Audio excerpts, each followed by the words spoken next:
Hola, bendiciones para todos y todas. Muy bienvenidos a este programa número 9 de Instruye al niño en su camino para que cuando sea maduro, viejo, grande, no se aparte de él. Como ustedes verán, ya estoy en modo invernal. Acá donde me toca en este tiempo habitar, hoy día hay un cielo medianamente despejado, pero aquí en este lugar ya hay un viento muy, muy helado.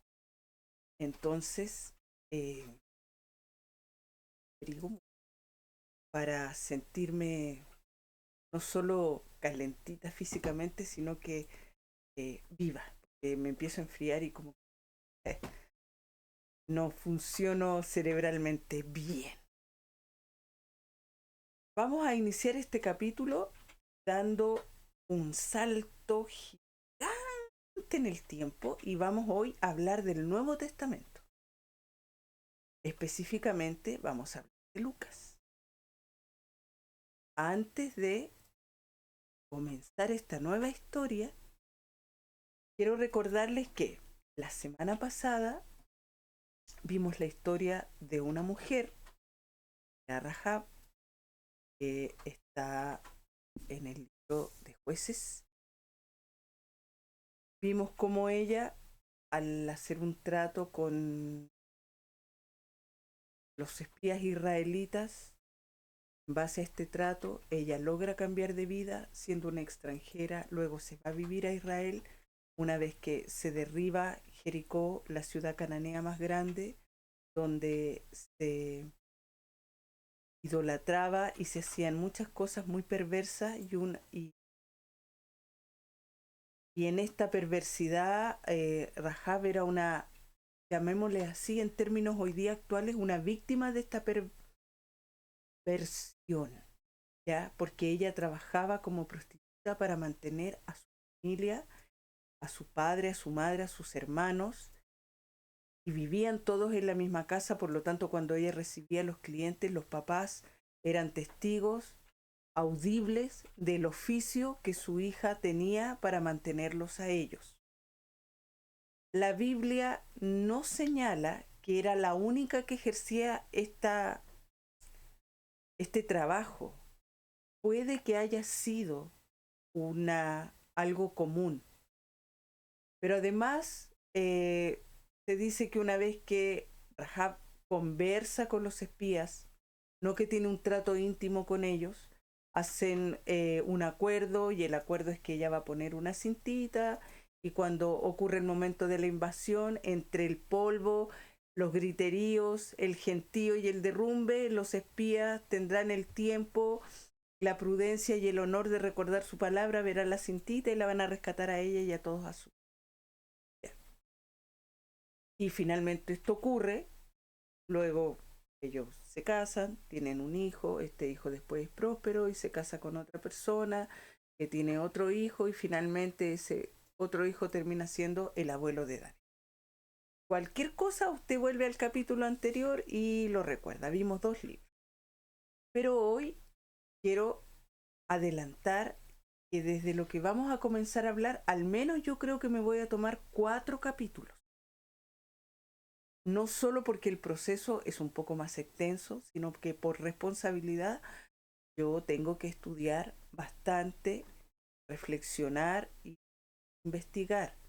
Contarles que a mediados de semana, lo que aquí se llama el día miércoles, me siento a preparar el programa para luego 2 días después o 3 días después, de acuerdo al horario que yo tengo en mi cotidiano, logro grabarlo y lo subimos inmediatamente.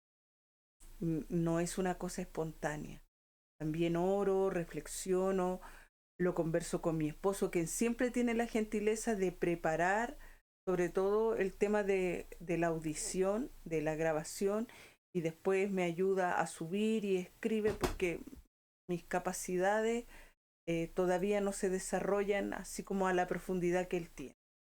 Y sin embargo, esto yo me gusta que sea así porque sigue siendo un trabajo en equipo, como el Señor nos llamó en matrimonio a trabajar en equipo. Entonces hoy día, como vamos a hablar del capítulo de Lucas, principalmente del capítulo 1, que es bastante extenso, tomo a Lucas y a mí me gusta mucho él porque los que ya lo han leído saben que Lucas era médico, que era griego, que conoció a Pablo, comenzó a relacionarse con Pablo, imagino yo, que no solo como médico y historiador, sino finalmente él también tiene una conversión y una relación con Cristo, aunque él nunca la menciona ni en su Evangelio de Lucas ni en los hechos de su experiencia personal. Sin embargo, ha sido tan relevante el proceso y su testimonio a través del Evangelio que quedó como eso, quedó formando parte de la palabra de Dios. Un griego, un médico que no conoció a Jesús como lo conoció Mateo, como se supone que lo vinculó Marcos, aunque sabemos que Marcos, según los estudios, fue discípulo de Pedro y finalmente por ahí anduvo escribiendo, y que Marcos es como la base desde donde saca Mateo también información, y Lucas y Juan es aparte porque Juan sí caminó con Jesús. Después tuvo el honor de cuidar a María, quedarse con María de la crucifixión, de la resurrección y de la... Entonces, vamos a ver, voy a leer algunos trozos, los vamos a ir comentando, por eso me atreví a decir que son como 4 capítulos por la responsabilidad y la riqueza que significa hablar de estos 2 hijos, que no son hermanos, pero que sí son primos, de estos 2 hijos y de su madre y de su padre. Me refiero en primer lugar a quien sería conocido por nosotros como Juan el Bautista, es decir, Juan el que hacía bautismos, el que bautizaba a la gente. Dice, en el capítulo 1 del versículo 5 al 7, dice, cuando Herodes era rey, hoy día vamos a trabajar con la NBI, ¿ya? Y también contarles que yo hago antes de iniciar el programa para que no sea solo espontáneo, porque nuestra memoria también nos la dio Dios. A veces se confunde un poco y podemos no solo errar, sino que decir cosas que simplemente no corresponden, y por la responsabilidad que me toca de hablar, tengo que ser lo más fidedigna posible.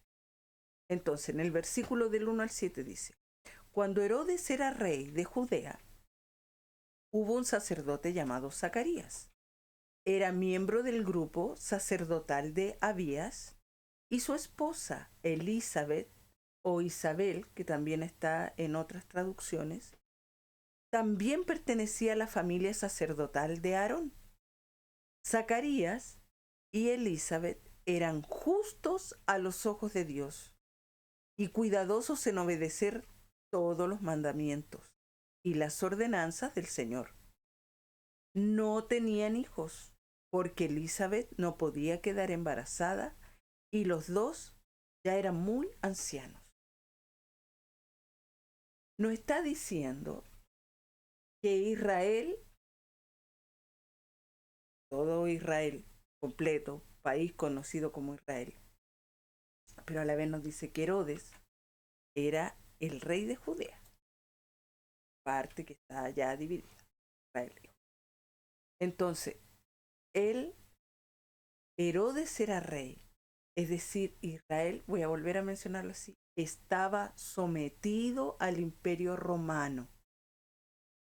Ellos ya habían vuelto hace muchos años del exilio de Babilonia y del primero de los asirios, ya se habían restablecido, pero una vez más Israel había sido invadido, como siempre, por el norte, por los romanos.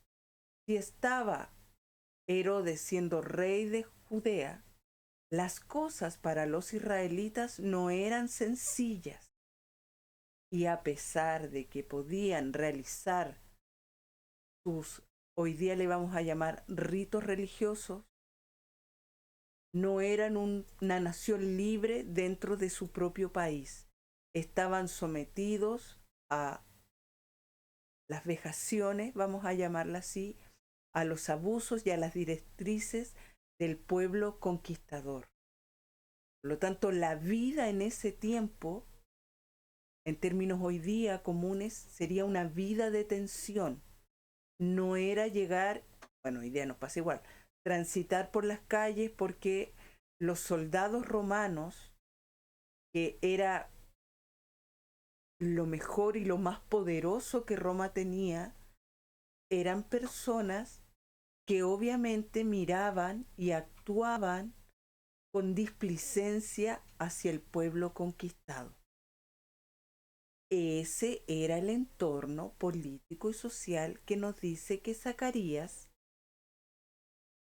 tenía que oficiar.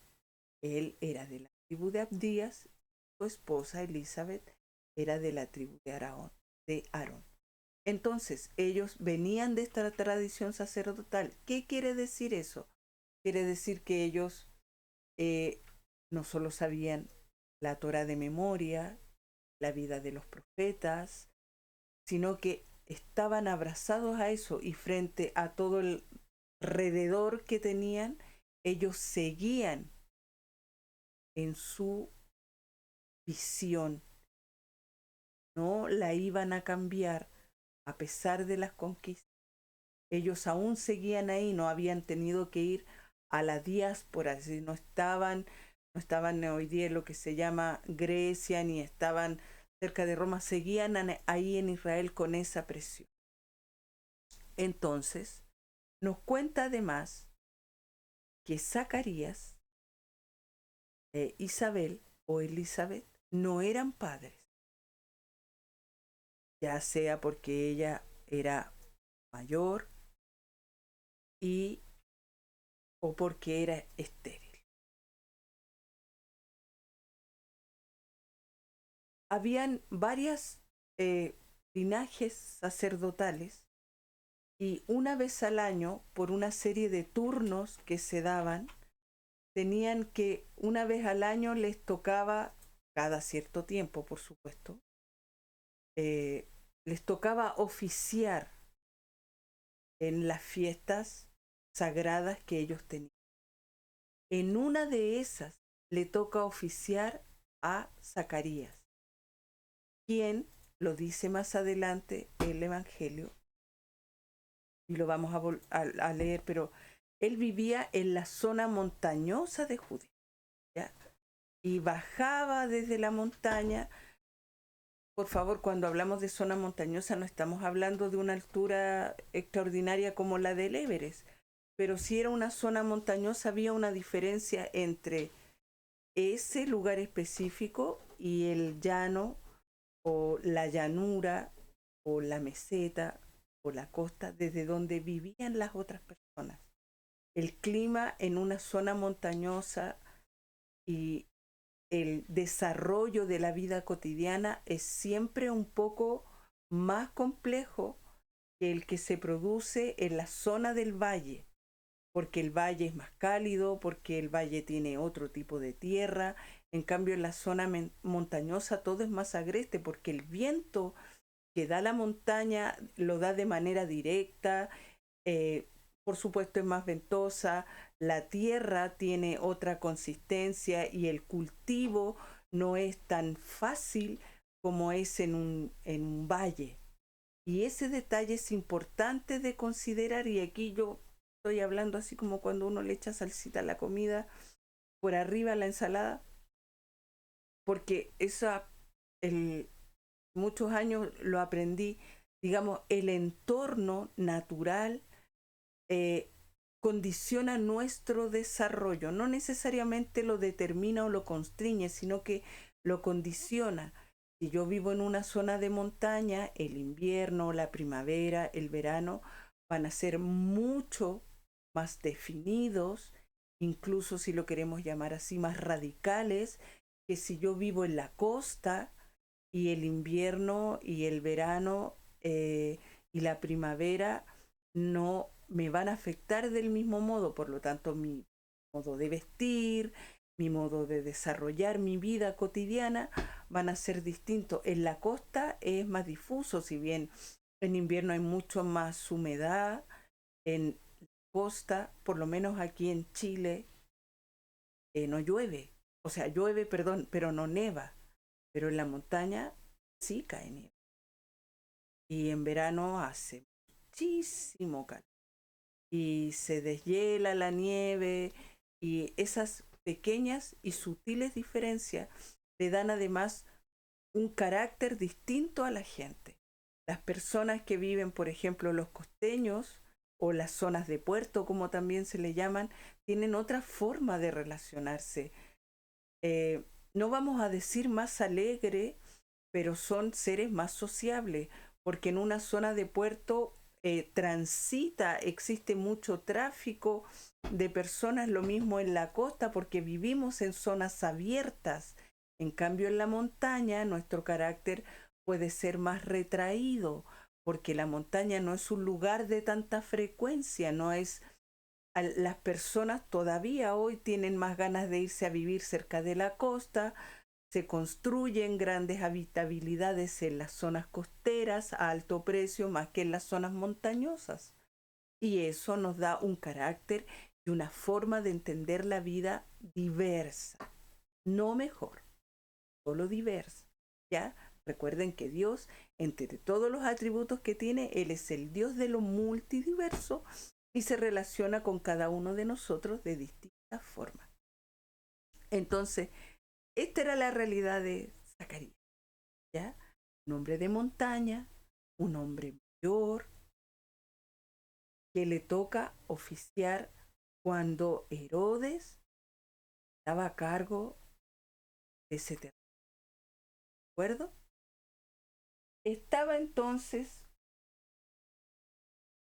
dentro del templo, Jerusalén, templo, estaba Zacarías, tocaba el parte del incienso, estaba en eso, de proceso, cuando se le aparece.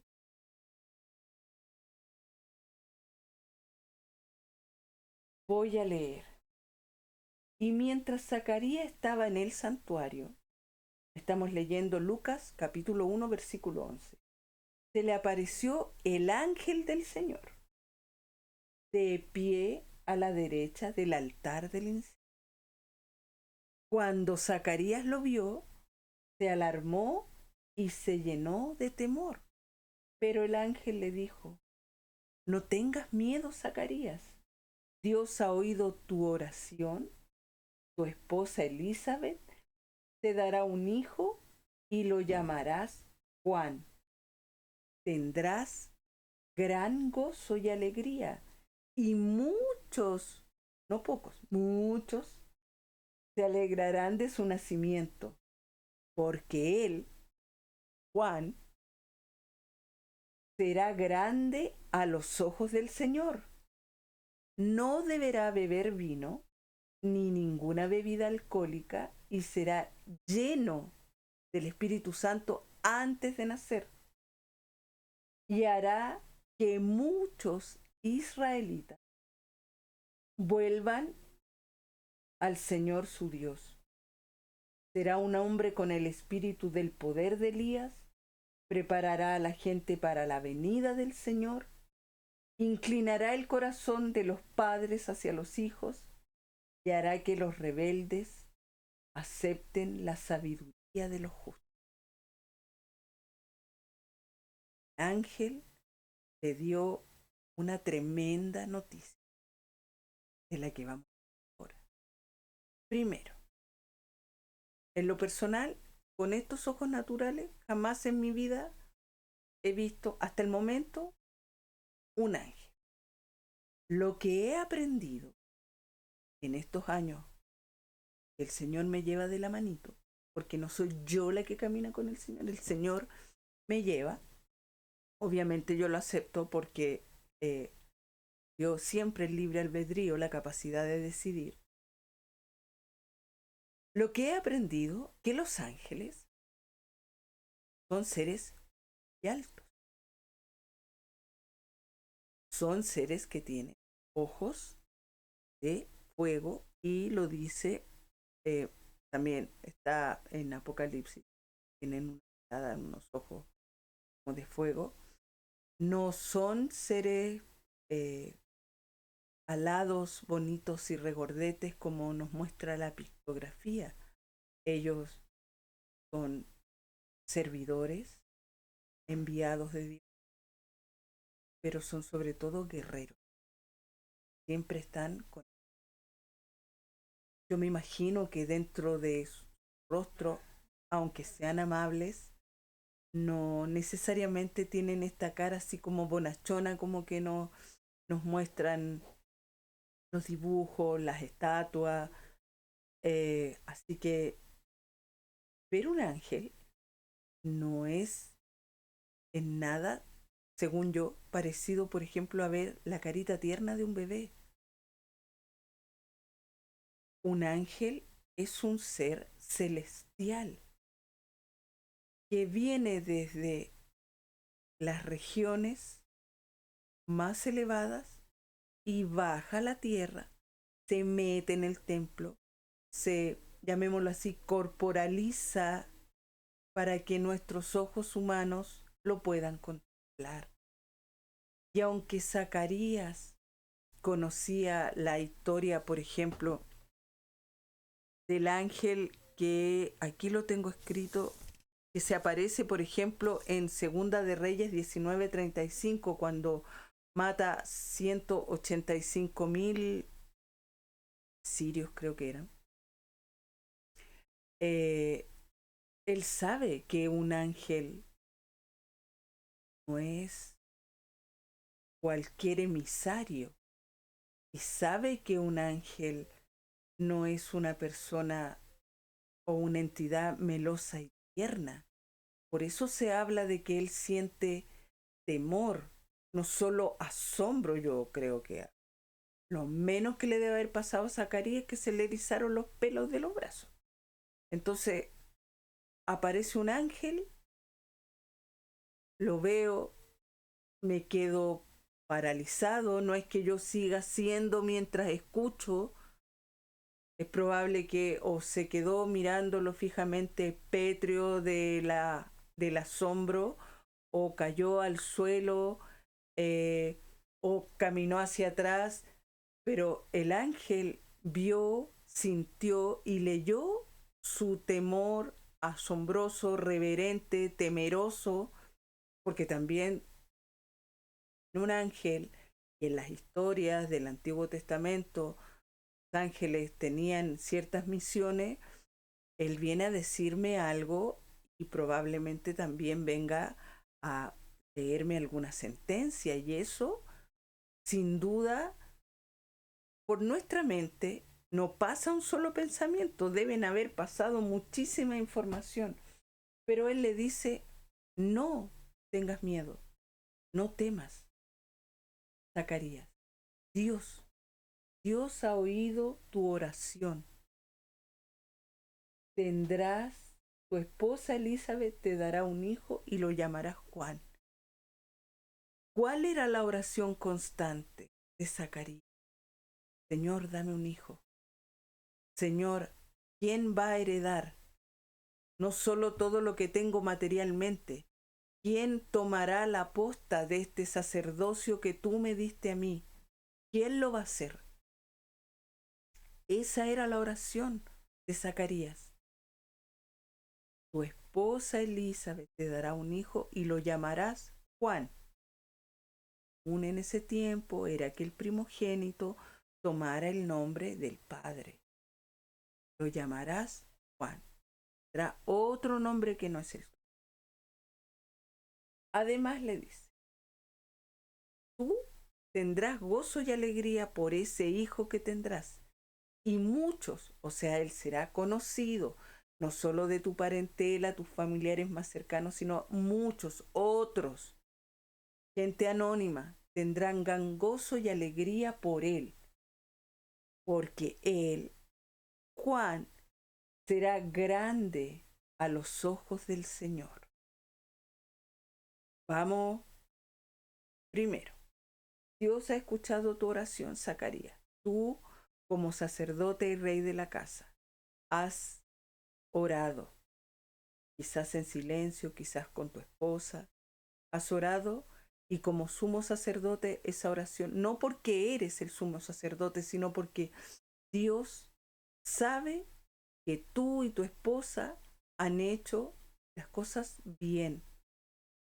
No perfectas, porque no somos perfectos, pero es justo delante del Señor. Ha oído tu oración. Ella te dará un hijo. Se llamará Juan. Te dará alegría. 3. Otros se alegrarán por él. El Señor lo considerará grande. 5. Ya vamos, casi como 5 cosas. ¿Sí? Pero, no le pone una condición así como será grande y tendrás alegría siempre y cuando él no haga esto, no. Todo eso va a ocurrir. Solo que él no deberá beber vino ni ninguna bebida alcohólica. Algo bastante parecido de lo que le dijeron a la esposa de Manoa cuando quedó embarazada de Sansón, pero eso le dijeron a ella. Ella no tenía que beber ni sidra ni vino durante su embarazo para que su hijo estuviera o fuera lleno del Espíritu Santo y después él no lo hiciera. Aquí no menciona lo que debe hacer Elizabeth. Dice que él no debe ni beber vino ni ninguna bebida alcohólica y él, en su condición de bebé, va a ser lleno del Espíritu Santo desde bebé, desde su gestación. No nos vamos a poner quisquillosos y del momento de la germinación, no, desde su gestación.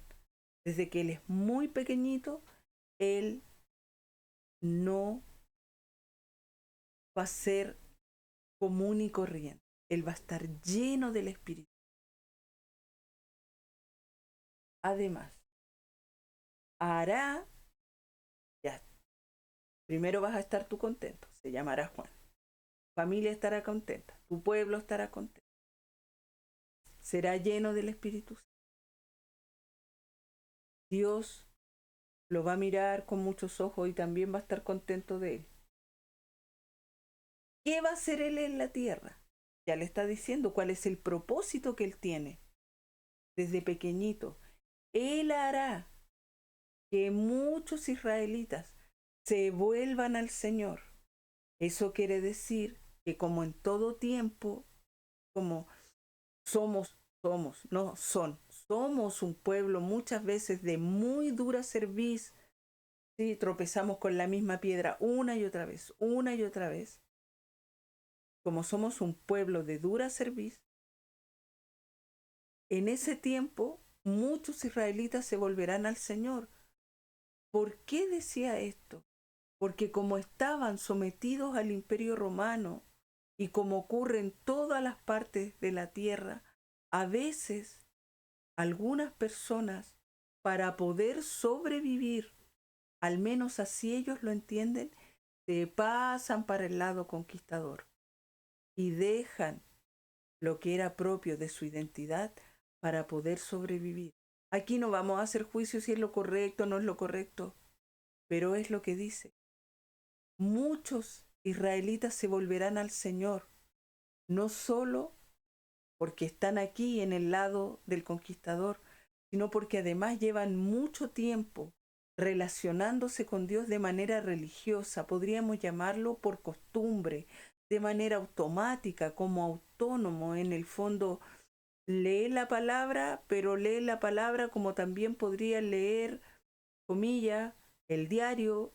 Hoy día ver una pantalla de internet, leen la palabra como podrían ver una película, es decir, hacen lo que tienen que hacer porque se ha hecho desde siempre así, pero no porque haya un vínculo realmente con Dios.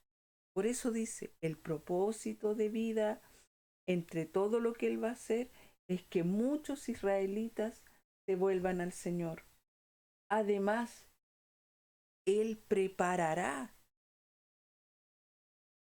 a la gente para la venida del Señor.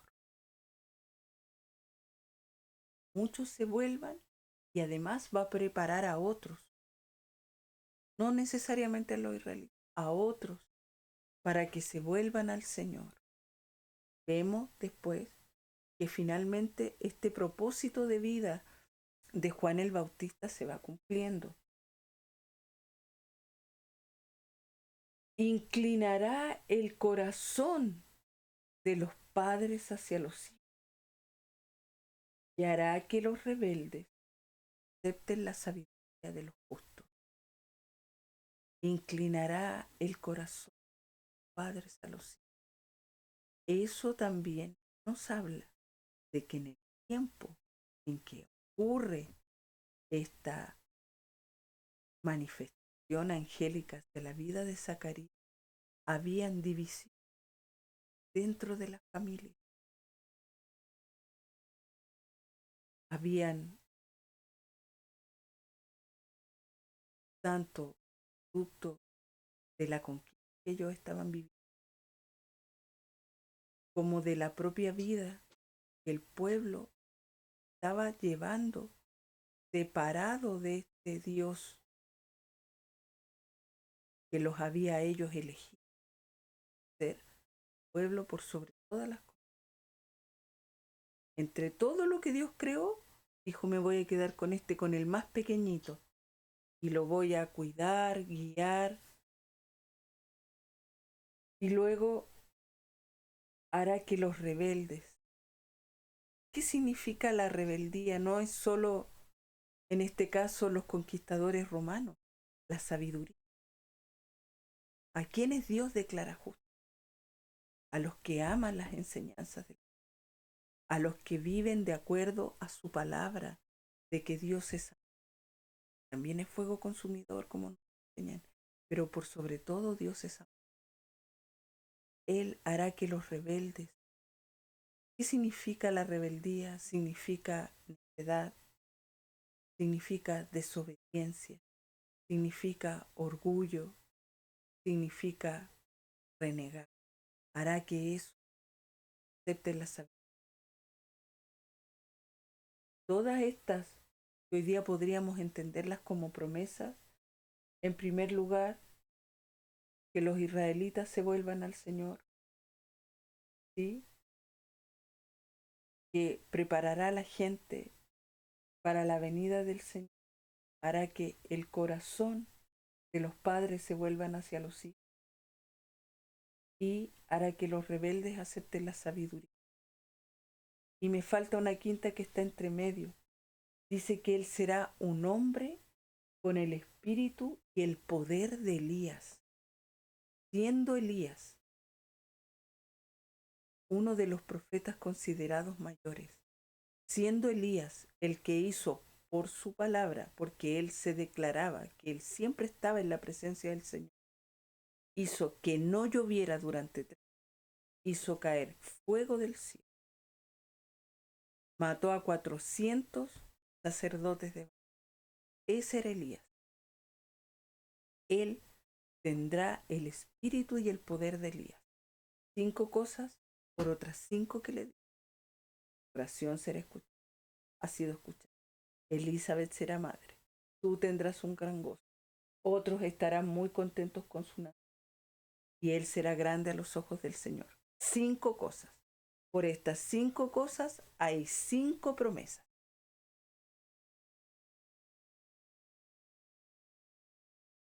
No se ve así, a manos llenas. Zacarías, después de escuchar todo esto,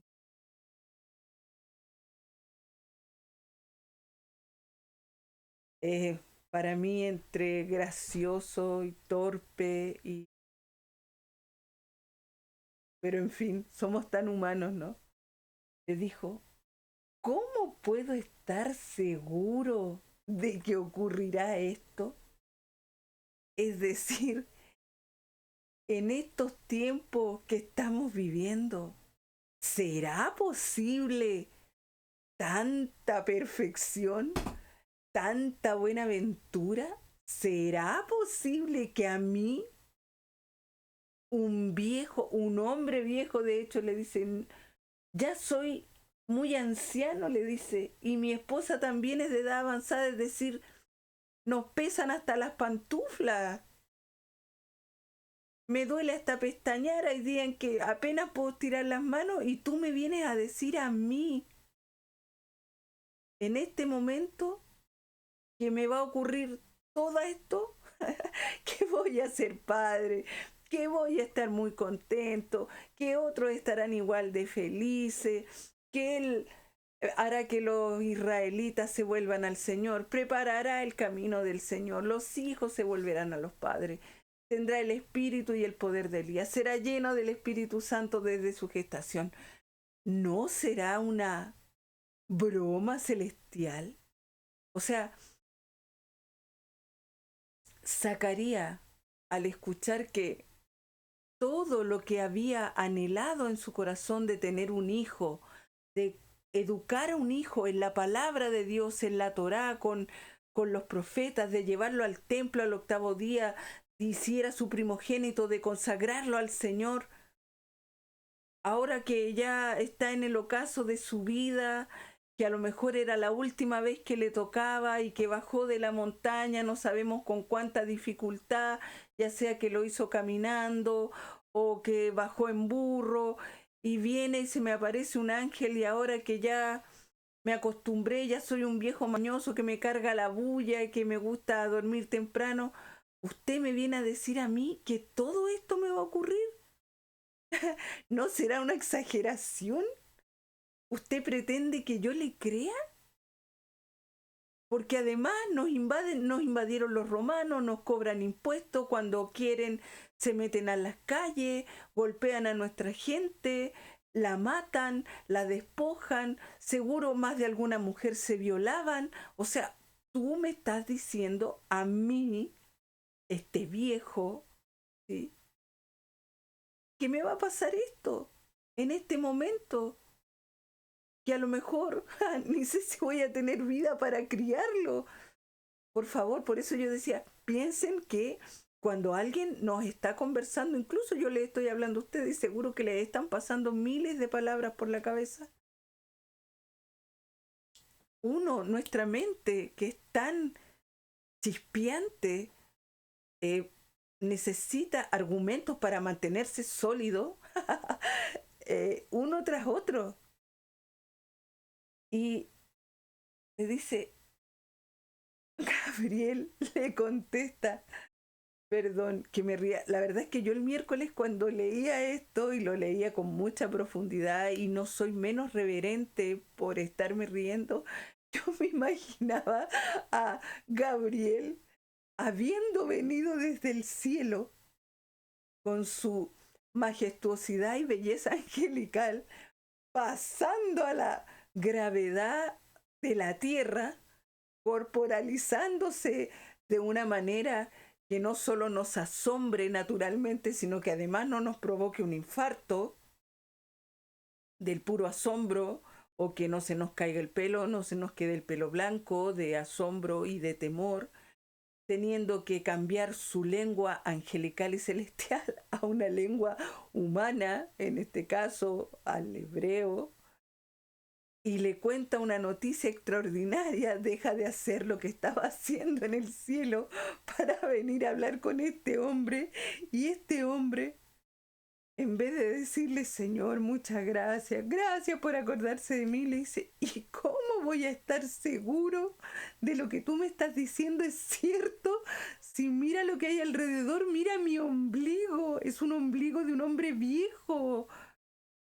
Él no pudo creer, de buenas a primeras, por supuesto, todo esto tan extraordinario, toda esta promesa, porque nosotros en nuestra humanidad lo queremos ahora ya.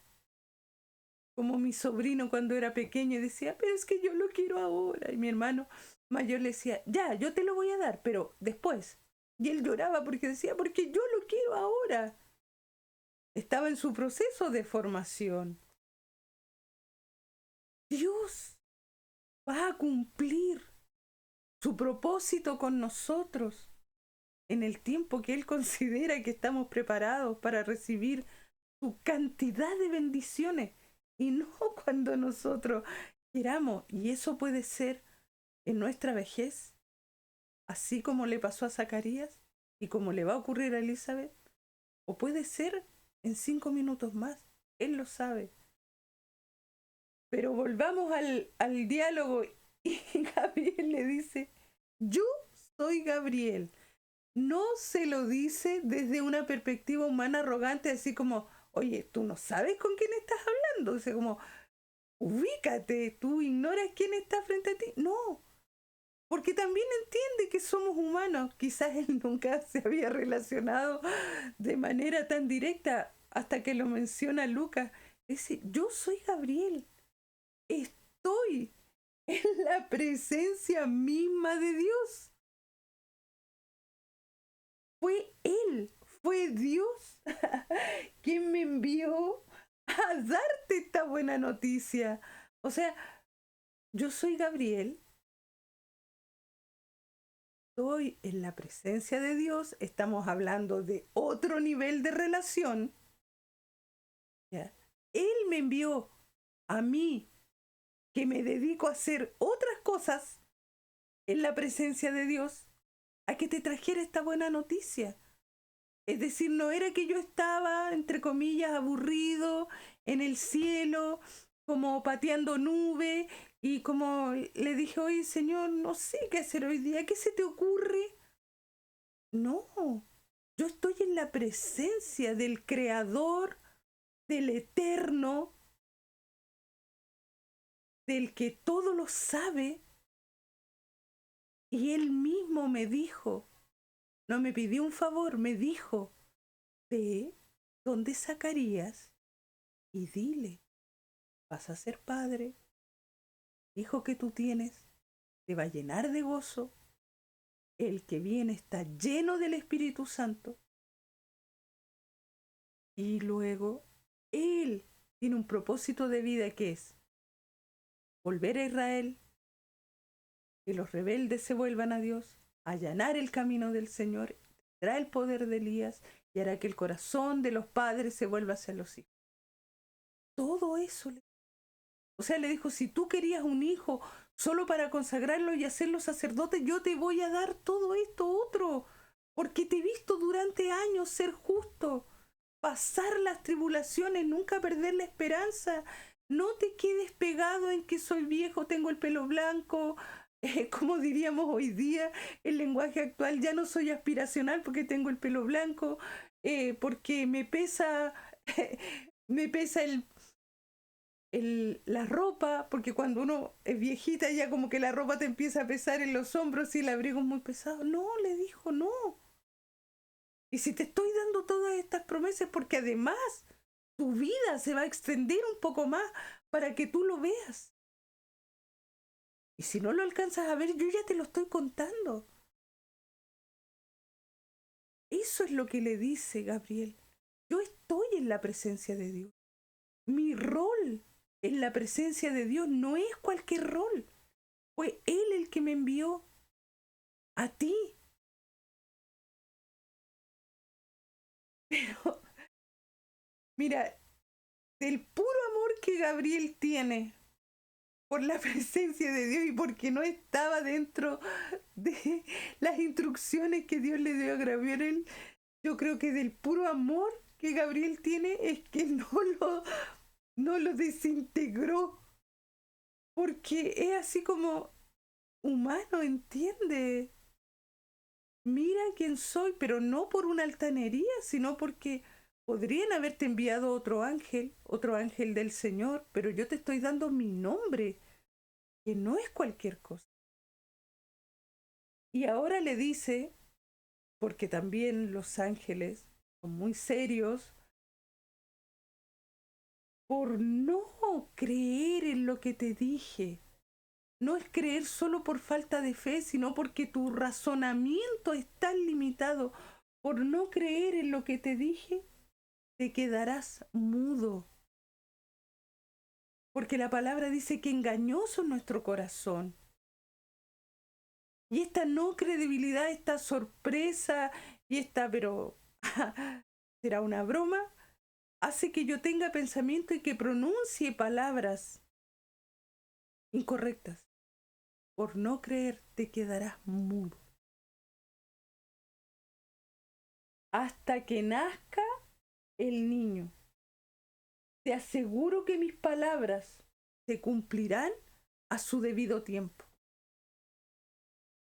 Así de fuerte, Gabriel. Nos le dice, Dios me dijo que te dijera. Gabriel le dice, por no creer, Gabriel tiene la potestad de ponerte, no solo en tu lugar, sino de hacerte, vamos a llamarlo así, un juicio por tu incredulidad, por nuestra necedad, por no creer en mis palabras que no son mi ocurrencia, en las palabras del mismo Dios, de quien yo estoy en tu presencia, tú enmudecerás hasta que el niño nazca. Ahora, este enmudecimiento verbal, llamémoslo así, puede que también haya sido un enmudecimiento mental. Por favor, quisiera ser lo más clara con esto que estoy exponiendo. No es que él nunca más pensó, ni que hubo como un reseteo en la memoria y no, es que tienes que aprender a tener pensamientos correctos, porque tú eres un hombre, Zacarías en este caso, es un hombre de conocimientos. Él no es un hombre ignorante, él conoce la Torá como, como sus manitos, él conoce la historia de los profetas, conoce sus libros históricos. Él no es un neófito en el camino de Dios. Es más, Dios lo consideraba justo entre mucha gente, no el favorito, justo a él y a su esposa Elizabeth. Entonces, en base a ese currículum, digamos así, no puedes salir con esta, no puedes tener esta respuesta, no es una respuesta propia de ti. Y aunque también lo es, porque estamos frente a una naturaleza caída, y Dios nos promete cosas. Dice que va a hacer cosas para cada uno de nosotros, de nuestras familias, de nuestros hijos. Y como no vemos el resultado hoy día y no lo vemos mañana y pasa un año y no lo ocurre, creemos que no va a ocurrir. Y Dios a veces nos manda sueños, nos manda personas que nos hablen, que reafirmen esto, nos da palabra y seguimos creyendo que no va a pasar. Y por eso que también las bendiciones de Dios muchas veces se retrasan. Y el ángel Gabriel le dice, te aseguro que mis palabras, no lo que se me ocurrió, las palabras que te he pronunciado, que me mandaron a decir, se cumplirán a su debido tiempo. Independiente de lo que tú sientas, de lo que te parezca, se cumplirán. Recién voy en la primera parte y vamos como una hora. Yo hablé desde un comienzo que me voy a tomar varios capítulos en esto por la relevancia que tiene esto, que tiene el capítulo, que tiene Lucas, principalmente porque Lucas, si hay alguien que habla del Espíritu Santo, es Lucas. Si hay alguien que tuvo una relación con el Espíritu Santo, con su fuerza, con su poder, con su gracia, con su transformación, es Lucas. Y es importante tener la certeza, como Zacarías, aunque tengamos conocimiento, que el Espíritu Santo obra en estos días. en mi vida, en la vida de los que amamos.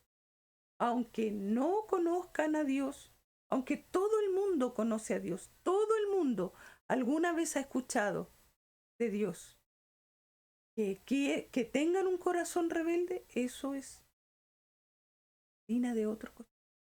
Pero todos conocen a Dios.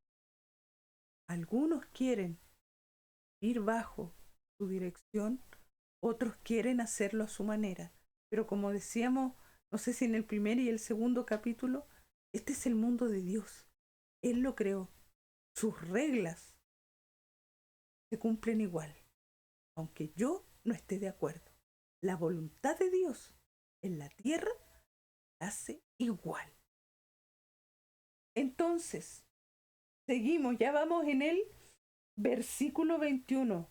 Mientras tanto, dice Lucas, vuelve el narrador omnisciente, como se llama en literatura. Mientras tanto, la gente esperaba que Zacarías saliera del santuario. O sea, esta conversación con el ángel no ocurrió en un minuto. Si este proceso del santuario, de estar en el incienso, vamos a decir, tomaba 20 minutos, media hora, o media hora y él no salía. Digamos que estuvo una hora con el ángel solo por especular, 40 minutos. La cosa es que la gente, los otros sacerdotes, los que estaban ahí, se dieron cuenta que Zacarías no salía. Y primero dijeron, ¿cómo se está? No, sí, démosle un poquito, pero ya pasó. Y algunos ya sabían, cuando algunos sacerdotes que no entraban en las condiciones apropiadas morían adentro. Y eso se ve mucho en el Antiguo Testamento. Simplemente porque frente a la presencia de Dios había que estar puro. No solo con un ritual, sino con una actitud de corazón. La gente, es decir, ya hubo una conversación, hubo una inquietud, una preocupación. Ella se está demorando. ¿Le habrá pasado algo? ¿Le dio un infarto? ¿Se cayó? ¿Se desmayó? ¿Se habrá muerto? ¿Por qué tardaba tanto? Digamos que se tomó el doble del tiempo que él tenía que estar ahí. Cuando por fin salió. ¿Por qué cuando por fin salió? Bueno, Ángel le dijo todo lo que leímos y compartimos. Luego le dijo, te quedarás mudo. Y además el ángel se fue. Todo eso en menos de una hora de tu vida es muy impactante. Yo creo que a él le costó igual mucho volver a hacer lo que estaba haciendo, a salgo no salgo, a tratar de decir algo y saber que en realidad se había quedado mudo. O sea, sí vi un ángel y no un demonio, sí era de Dios y Dios vino a verme y me visitó. ¿Ya? Hoy día hacemos todo de manera muy inmediata y hacemos una cosa y otra y como que no reflexionamos de lo que él pasaba. Pero cuando por fin salió, sí, no podía hablarle, porque salió, yo igual creo que debe haber salido medio pálido, así como con los ojos grandes de asombro, tratando de explicar y se acercaron los que tenían que estar más en contacto con él y dijeron, ¿qué te pasó? ¿Por qué te demoraste tanto? Y más encima no poder contarle y tratar de explicarle a señas. Dice, entonces, por las señas que hacía, quizás dijo así, acá, ¿sí? Y además su silencio, se dieron cuenta de que seguramente había tenido una visión en el santuario. Ya voy a llegar a 1 hora, me voy a comenzar a despedir, pero se dieron cuenta de que había tenido una visión en el santuario. Ellos, todos los que estaban ahí cerca de Zacarías, sabían, quizás solo de manera racional, a lo mejor otros no lo habían tenido, que eso era posible. Por lo tanto, Zacarías también sabía que una de las cosas o uno de los sucesos que te podían acontecer dentro del santuario, aún con los romanos dando vuelta por ahí, era que tú tuvieras una visión. Pero él tuvo más que una visión. Él tuvo una presencia. No vio al ángel solo con los ojos. El ángel habló con él. Dijo lo que iba a pasar, el propósito de esto que iba a ocurrir. Y además le dijo que por no creer en sus palabras iba a enmudecer hasta le puso final que su hijo nació. Cuando Zacarías terminó su semana de estar a cargo del templo, de servicio en el templo, regresó a su casa.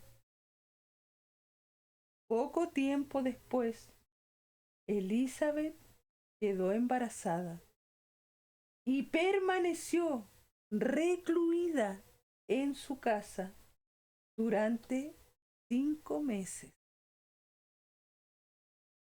¡Qué bondadoso es el Señor!, exclamó ella. Me ha quitado la vergüenza de no tener. Lo vamos a dejar hasta aquí. Señor, quiero darte gracias una vez más por ya ir en el capítulo número 9 de este programa que tú me pediste que compartiera, que diseñáramos con mi esposo y que lo transmitiéramos. Quiero orar, Señor, hoy por todos los hombres y las mujeres que conociéndote durante tanto tiempo, aún por exceso de circunstancias, dudan de ti. Quiero orar por los hombres y las mujeres que creyendo que porque son adultos, porque peinan canas, porque ya no tienen la movilidad de antes, porque hay días en que les duele hasta pestañear, Señor, creen que tú los has olvidado. Quiero orar, Señor, en esta mañana y ya cerca, pasado el mediodía, por los hombres y mujeres, adultos mayores, que se han sentido solos, abandonados de sus hijos, de sus hijas, porque entre lo mucho que dijo el ángel, era que es tiempo de que el corazón de los hijos se vuelva hacia los padres. Quiero orar, Señor, dándote gracias por todos los hombres y las mujeres que en algún momento, como yo, tuvieron la oportunidad de parir, de gestar y parir una hija en edad avanzada. Gracias, Señor, por esos alumbramientos en edad avanzada donde han nacido hijos e hijas en excelente estado de salud y han llegado a un hogar donde tu palabra, Señor, es la que le da orden, sentido y propósito a esa familia. Yo te bendigo, Señor.